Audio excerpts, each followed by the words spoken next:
1, 2. Voilà, c'est comme ça. Un, deux, en tournée.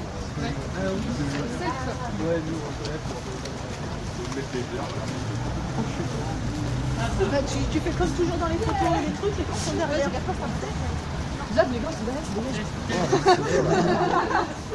Test. Ah, ça marche là? Bah oui, ça marche. On m'entend de l'autre bout de la rue en plus. Bah oui. Good monde. Aujourd'hui, lundi 20 novembre 2017, c'est bien ça? Oui. Le 20 novembre, comme tous les 20 novembre depuis une dizaine d'années, désolé, j'ai pas la date précise. 98, depuis 9 ans, a lieu le TEDor, Trans Day of Remembrance. C'est le jour du souvenir trans. C'est un jour qui commémore tous les assassinats de personnes trans qui ont été assassinées à cause de leur choix identitaire, de leur nécessité identitaire. Et le site officiel du TEDor recense 2423, je pense, personnes assassinées à travers le monde depuis 2006, c'est ça? 7 2000 Depuis le début du TEDor en fait, hein, voilà. Alors il paraît qu'en France, il n'y en a pas. Il n'y a pas d'assassinat de personnes trans. C'est ce que dit le TEDor en fait. Hein. Bon, c'est une petite parenthèse, moi j'ai regardé toutes les personnes recensées, à part une personne en 2011 qui aurait été assassinée, mais sous la mention homme travesti en femme, voilà, assassiné en 2011 en France. Or, il existe des personnes assassinées trans en France, mais qui ne sont pas répertoriées.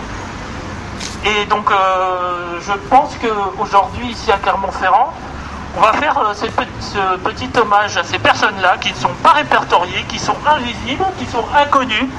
Il s'agit des prostituées trans migrantes qui travaillent la plupart du temps au Bois de Boulogne, à l'ouest, dans l'ouest parisien. Il y en a une qui s'appelle Aïcha, qui a été assassinée le 5 juin 2017. Et oui, c'est tout récent. Mais personne n'en a parlé. Et même les associations trans n'en ont pas parlé. Enfin, moi, en tout cas, je n'en avais pas entendu parler. Mais ça n'est pas tout, il y en a d'autres. Alma Mita, le 18 novembre 2015, une Bulgare de 22 ans qui a été brûlée à l'acide et dont le corps a été jeté au lac de la Portofine. Il y a aussi Claudia du Brésil, Antonella d'Équateur, le 5 mai 2009. Donc on a au moins 4 personnes trans assassinées en France, au Bois de Boulogne. Ça, ce sont les assassinats. Mais il y a aussi les disparitions qui ne sont pas signalées au commissariat en général. Donc c'est un chiffre minimum. Ces personnes trans qui sont migrantes et prostituées donc ont 3 raisons d'être oppressées et exploitées encore plus. Du fait de leur origine, du fait de leur identité et du fait d'être prostituées. Donc elles accumulent vraiment toutes les difficultés. Et donc sont la proie la plus facile, ce sont les personnes les plus vulnérables. Bien plus qu'une, on va dire, une prostituée peut-être blanche, enfin bon, sans faire de comparaison, mais sachant que 93% des prostituées sont étrangères, et donc les prostituées trans sont la plupart localisées au Ouest Boulogne, dans l'Ouest parisien. Il y en aurait à peu près entre 300 et 400. Et voilà, donc elles subissent dans leur travail donc des assassinats, des disparitions, mais aussi malheureusement des mauvais traitements de la part de la police qui est censée la protéger. Or, pour beaucoup d'entre elles, elles sont aussi agressées, plus d'ailleurs par la police que par rapport aux prostituées, on va dire entre guillemets normales, du fait de leur identité et du fait qu'on sait très bien que au Bois de Boulogne, ce sont des trans, donc sujet de rigolade, entre autres, notamment de la part des forces de l'ordre. Depuis 2016, il n'y a plus de délit de racolage. Ça a été décidé sous le gouvernement Hollande. Mais en revanche, il y a une pénalisation de 1 500 € d'amende pour le client. Ce qui fait qu'il y a plus... on se cache plus, on fait des choses plus dans la clandestinité. Et résultat, il y a plus de chances encore qu'il y ait de la violence vis-à-vis de ces prostituées. Voilà, alors évidemment je ne culpe pas les autres personnes trans de par le monde qui ont été assassinées, notamment en 2007, mais je pense que les autres associations vont en parler.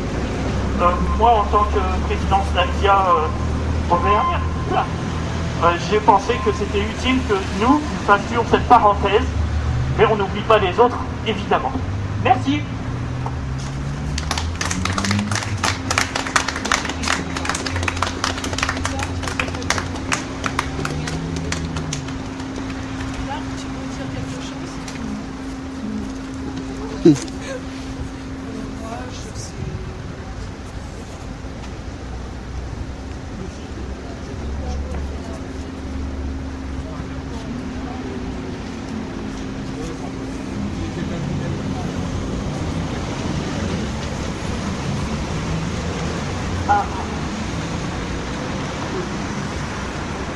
Oui, bonjour, donc je rajoute juste que chez Agile, il nous semblait important de commémorer cette date, puisque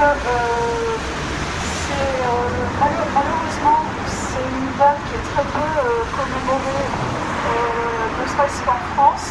Il y a très peu d'associations LGBT+ en France qui le font, alors certainement par faute de force vive et de moyens, il faut le dire, les assos se meurent et on est de moins en moins de bénévoles. Si on a choisi cet endroit, c'est pas un pur hasard, c'est parce que c'est le conseil départemental de l'ordre des médecins qui sont, malheureusement des